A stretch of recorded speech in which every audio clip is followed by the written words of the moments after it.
Hola, buenos días. ¿Cómo están? Bueno, bienvenidos a un nuevo capítulo. Este podcast ahora tiene nombre, decidí ponerle Input Colectivo, espero que les guste. A mí me gustó bastante el nombre. Y nada, yo soy Luisina y quería contarles un poco más de mí. Algo les adelanté en el primer capítulo, pero bueno, yo estoy haciendo un doctorado en el FLENI.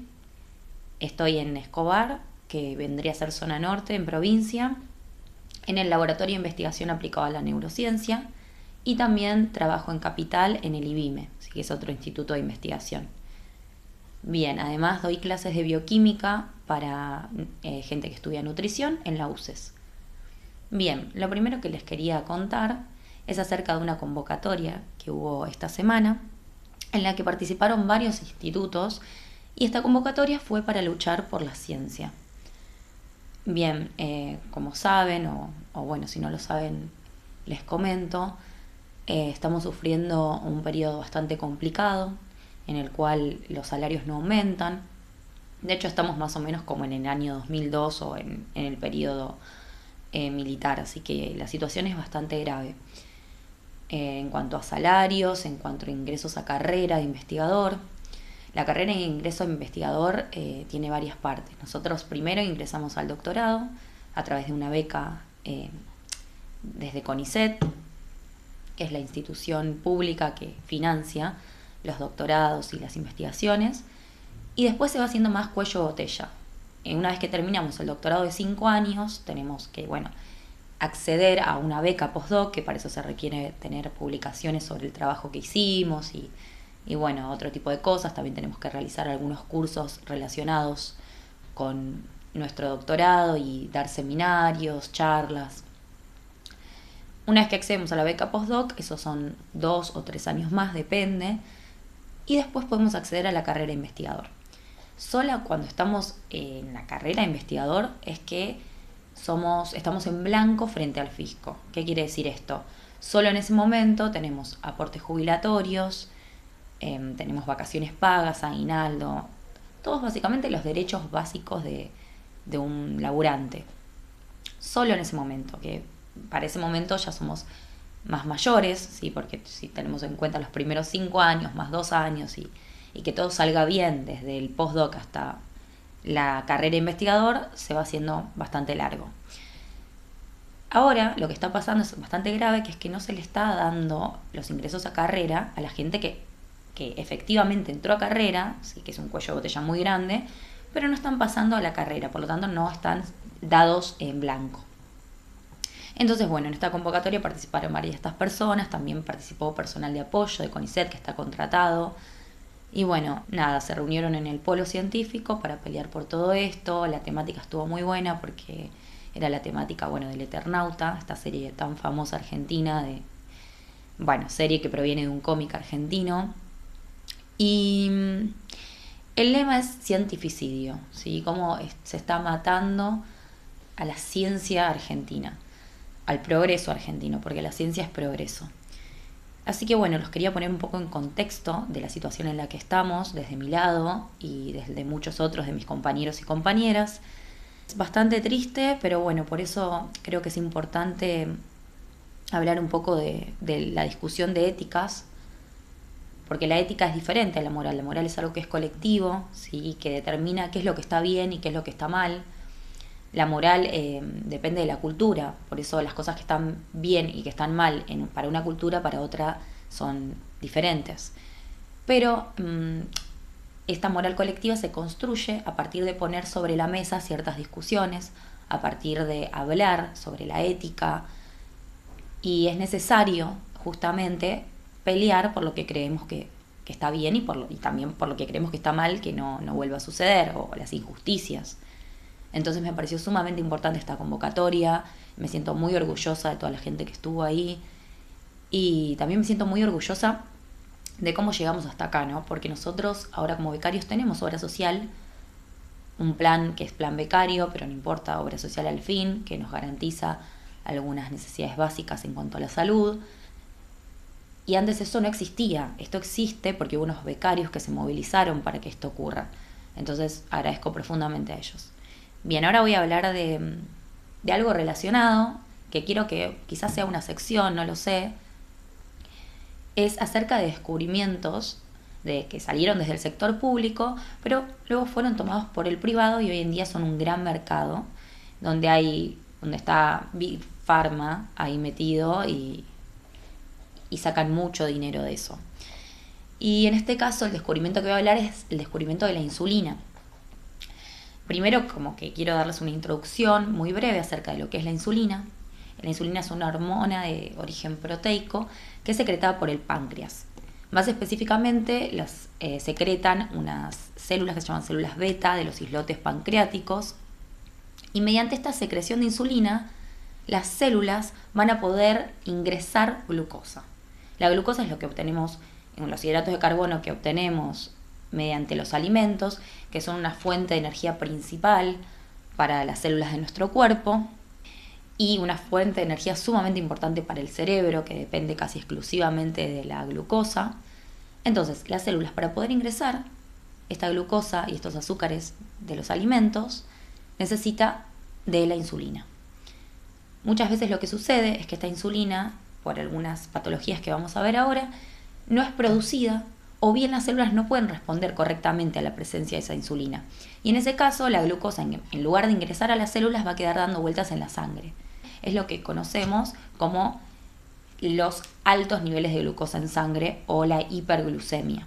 La hiperglucemia es generalmente, la glucemia es lo que nosotros vemos cuando nos hacemos análisis de sangre. Vemos este índice que justamente determina cuántos niveles de glucosa tengo en sangre y si son elevados, si superan un límite superior, tengo una hiperglucemia. Esto da lugar a una patología que se llama diabetes mellitus. Se llama así porque mellitus viene de miel, porque cuando se descubrió se vio que los pacientes que tenían esta patología tenían la orina dulce. Y esto era porque justamente tenían tanta glucosa en sangre, tantos azúcares, que no podían ser filtrados correctamente por los riñones y excretaban mucho en la orina. La diabetes hay diferentes tipos. De hecho, también está la diabetes gestacional, que es una diabetes que se da durante el embarazo y si no se controla puede devenir luego en una diabetes. Pero hay dos tipos principales, que una es la diabetes tipo 1 y otra es la diabetes tipo 2 y son bastante diferentes. La diabetes tipo 1 es esta diabetes que es hereditaria. Eso quiere decir que nosotros la heredamos de nuestros progenitores o de nuestro árbol familiar y está en nuestros genes. Esta diabetes tiene la característica de ser una enfermedad autoinmune. ¿Qué quiere decir autoinmune? Es cuando las propias células de nuestro cuerpo atacan a otras células de nuestro cuerpo. En este caso, las células del sistema inmunitario, que son las encargadas de atacar agentes extraños a nuestro cuerpo, agarran y en lugar de atacar a agentes extraños, hacen una reacción de ataque a nuestras propias células. En este caso, a las células que producen la insulina, las células beta del islote pancreático. Como estas células se destruyen por nuestro propio cuerpo, el cuerpo no puede producir insulina, la glucosa no puede ingresar en las células y tenemos una hiperglucemia. Estos pacientes, por lo tanto, son insulinodependientes, requieren de inyecciones diarias de insulina. Por el otro lado tenemos la diabetes tipo 2. La diabetes tipo 2 es bastante distinta porque en este caso el cuerpo produce correctamente insulina, pero lo que sucede es que las células no responden correctamente y generan algo que se denomina la resistencia a la insulina. Por lo tanto, pasa lo mismo, la glucosa queda dando vueltas en la sangre. La diferencia es que esta diabetes está dada, no es hereditaria, sino que viene dada por hábitos alimenticios. Hay un componente de predisposición genética, pero también hay otros componentes que tienen que ver con el estilo de vida, como por ejemplo lo que les decía de la alimentación o si fumamos, el sedentarismo. Ha crecido muchísimo los casos de diabetes tipo 2 por el gran sedentarismo que hay hoy en día con esta sociedad tecnológica y sedentaria en la que vivimos. Y bien, otra diferencia fundamental es que la diabetes tipo 1 se suele diagnosticar en la infancia y en la adolescencia. Y en cambio la diabetes tipo 2 suele ser una diabetes que se da a edades más tardías. ¿Qué es lo que sucede con estos pacientes que tienen tanto diabetes 1 o diabetes 2? Bueno, en la diabetes tipo 1 les decía que son insulinodependientes, pero en la diabetes tipo 2 podemos hacer unos determinados cambios en los hábitos de vida y de alimentación y muchas veces con tomar una droga que se denomina metformina, ¿sí? Es un fármaco que lo que hace es regular estos niveles de glucosa en sangre. Estos pacientes no necesitan de la inyección de insulina en algunos casos. y puede existir una cierta remisión de la enfermedad cambiando estos hábitos. Después vamos a hablar esto de la remisión de la diabetes.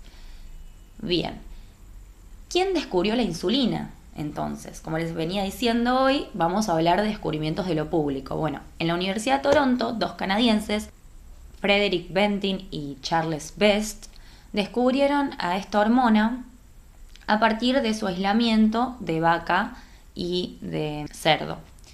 Este fue un descubrimiento sumamente revolucionario y pasó hace bastante tiempo. Esto fue en el año 1921. Hace poquito se cumplieron, de hecho, 100 años del descubrimiento de la insulina. ¿Por qué fue tan importante? Porque al año siguiente de su descubrimiento lograron darle esta insulina a un paciente, a un nene de 14 años, y le salvaron la vida. Un paciente que de otra manera hubiera muerto al poco tiempo.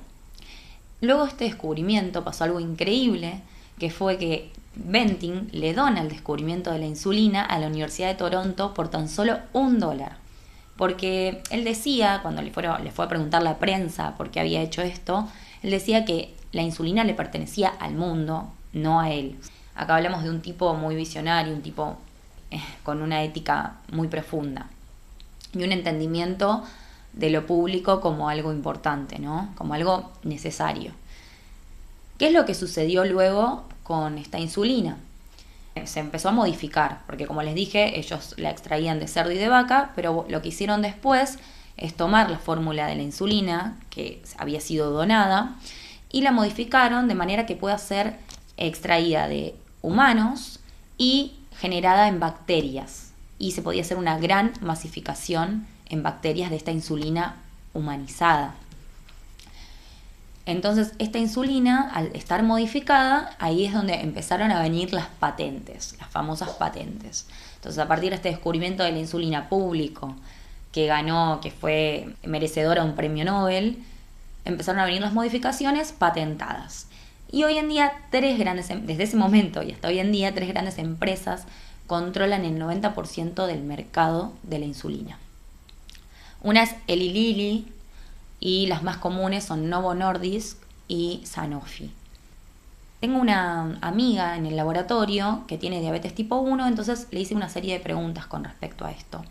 Lo primero que le pregunté es qué tipo de insulina consumía ella, cuál compraba, qué beneficios tenía y también cuáles eran los costos de tener diabetes tipo 1. Y ella me comentó que en Argentina tenemos esta ley increíble, que es la ley de diabetes, que es la ley 23.753, y garantiza el derecho a obtener tanto insulina, medicamentos, reactivos y educación sobre esto, sobre la diabetes, lo cual me parece increíble. Entonces ella me contaba que básicamente los costos son 0, que te los da cualquier obra social, te los tiene que dar, y si no también puedes asistir a un hospital público, si en el caso que no tengas una prepaga o una obra social. Bueno, esto es sumamente importante. ¿Y por qué sucede? Porque en Argentina nuestra Constitución habla de la salud como un bien público. Esta situación no pasa en todos los países. Entonces me puse a buscar qué pasaba en países donde son bienes privados, está a manos de lo privado. Y bueno, encontré que en Estados Unidos, efectivamente, tener diabetes cuesta $1.000 por mes. Y nada, esto es increíble porque, bueno, es cómo funciona Estados Unidos, que tiene reglas morales bastante distintas a las que tenemos acá y una constitución también muy diferente. Bien, otra de las cosas que me comentaba Mora es que más allá de algunos problemas burocráticos, porque obviamente no es un sistema perfecto el de Argentina, siempre contó con insulina. De hecho, le pregunté qué onda en el momento de la pandemia, que yo había escuchado como que no estaba llegando insulina por las importaciones y demás, y además si había alguna empresa de origen nacional que producía insulina. Y me comentó que no tuvo problemas en pandemia más allá de los papeles y que hay una empresa que se llama Denver que produce insulina, lo cual me parece espectacular que tengamos industria nacional. Habla de lo rica que es nuestra industria y de la soberanía que tenemos en cuanto a un montón de cosas. Pero bueno, la única diferencia de esta insulina es que no está modificada para, por ejemplo, que se absorba más rápido y demás. Como les decía, las Big Pharma fueron generando más y más modificaciones y por lo tanto fueron cada vez patentando y poniendo los costos bastante más altos. Ese es el gran negocio que tienen. Pero bueno, este descubrimiento público me parece muy emocionante. Me parece emocionante saber que gracias a ese descubrimiento en el año 1920 se salvaron tantas vidas, muchísimas. O sea, ahí la incidencia de la diabetes es muy alta en la población, varía de acuerdo a las sociedades, porque justamente es primero porque es hereditaria y segundo porque también lo que está variando son los hábitos alimenticios, entonces la diabetes tipo 2 también va a tener incidencias diferentes.